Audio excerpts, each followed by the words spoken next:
प्रिया से मैं 4 साल पहले अपने ही शहर में एक टैक्सी में मिला था। सोचा नहीं था कि प्यार हो जाएगा। तो मैं मार्केट से घर जा रहा था तो एक लड़की हाथ देकर ऑटो रोक रही थी। चेहरे से पता लग रहा था कि उसे कहीं जाने में देर हो रही है और जिस टैक्सी में मैं बैठा था उसी के सामने अचानक से आगे आकर ऑटो रुकवा दी और हाँफते हाँफते बोली, भैया जल्दी से यूनिवर्सिटी चलो। ऑटो वाले अंकल उस तरफ नहीं जा रहे। बेटी तुम कोई और ऑटो देख लो। इतना सुनकर लड़की मेरे बगल में बैठ गई और बोली, प्लीज अंकल मेरा पेपर छूट जाएगा। मैं पहले से लेट हो गई हूँ। चाहे तो ज्यादा पैसे ले लेना। और अंकल मना करने लगे, नहीं नहीं मैं वहाँ नहीं जाऊँगा। मेरी सवारी दूसरी तरफ की है। तो मैंने अंकल से कहा, चलिए यूनिवर्सिटी पहले इन्हें छोड़ दो, बाद में मुझे छोड़ देना वरना इनका पेपर छूट जाएगा।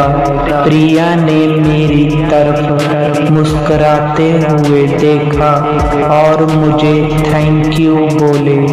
उसके बाद टैक्सी वाले अंकल मान गए और यूनिवर्सिटी आते ही प्रिया बिना पैसे दिए भागती हुई चली गई। टैक्सी वाले अंकल चिल्लाते हुए अपने पैसे मांगते हैं, लेकिन प्रिया कॉलेज के गेट के अंदर घुस जाती है और पैसे देना भूल जाती है। टैक्सी वाले अंकल ज्यादा पैसे देने वाली थी। ये तो जितने हुए उतने ही नहीं दिए और फिर मैंने कहा, चलिए मैं दे दूंगा उसके पैसे। और उसके बाद सोचा नहीं था कि अब दोबारा प्रिया से मुलाकात होगी, लेकिन हमारी फिर मुलाकात हुई। एक शादी में मैं खाना खा रहा था, तभी बगल से आवाज आई, अरे आप। मैंने देखा तो प्रिया थी और फिर प्रिया ने बोला, उस दिन के लिए थैंक यू। और मैं उस ऑटो वाले अंकल को पैसे देना ही भूल गई। जल्दी में मैंने मुस्कुराते हुए जवाब दिया, मैंने दे दिए थे। प्रिया ने मुझे दोबारा थैंक यू बोला और कहने लगी, इस वक्त तो मैं पैसे नहीं लिए, लेकिन दे दूंगी आपके पैसे। मैंने अरे कोई बात नहीं कहते हुए पूछा, किस चीज का पेपर था आपका? और फिर काफी देर तक हमारी बात होती रही। उसके बाद जब प्रिया जाने लगी और फिर दोबारा लौट कर आई और कहा, अपना नंबर दे दो, बाद में मिलकर पैसे लौटा दूंगी। और यही से हमारी बातें करने की शुरुआत हुई और धीरे धीरे पहले अच्छे दोस्त बने और फिर दोस्ती कब प्यार में बदल गई पता ही नहीं चला। और फिर समय निकलता गया और ऐसे 1 साल से ज्यादा हो गया। और फिर प्रिया एक दिन शादी के लिए उसके घर वालों ने एक लड़का देखा। प्रिया ये सोचकर चुप रही कि देख ही तो रहे हैं, थोड़ी हो ही जाएगी। लेकिन शादी पक्की हो गई और फिर प्रिया परेशान होकर मुझसे मिलने आई। मुझे सारी बात बताकर रोते हुए कहने लगी, मैं तुम्हारे बिना नहीं रह पाऊंगी। मैंने प्रिया को समझाया और हौसला दिया, लेकिन मैं भी अंदर से बहुत डरा हुआ था और खुद को हिम्मत देते हुए अंदर ही अंदर कह रहा था, सब ठीक होगा, प्रिया मेरी ही रहेगी। और फिर प्रिया से कहा, तुम अभी जाकर अपने घर में सब सच बता दो, मैं भी जाकर बता देता हूँ।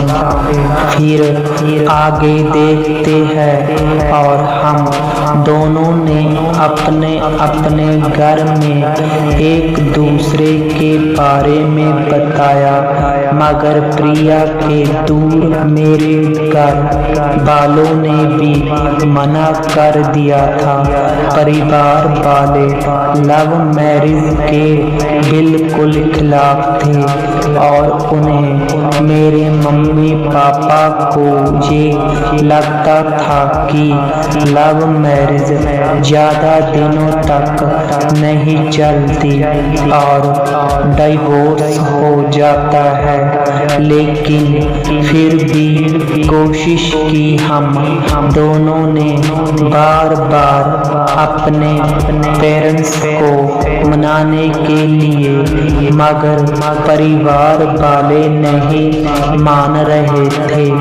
फिर मैंने सोचा कि भाग कर शादी कर ले रहे, लेकिन प्रिया के माता पिता ने प्रिया को कसम देकर बांध दिया और फिर उनकी इज्जत के खातिर हमने फैसला किया कि इस जन्म हम दोनों का मिलना नसीब में नहीं है, इसलिए अब एक दूसरे को भूल जाना ही सही है।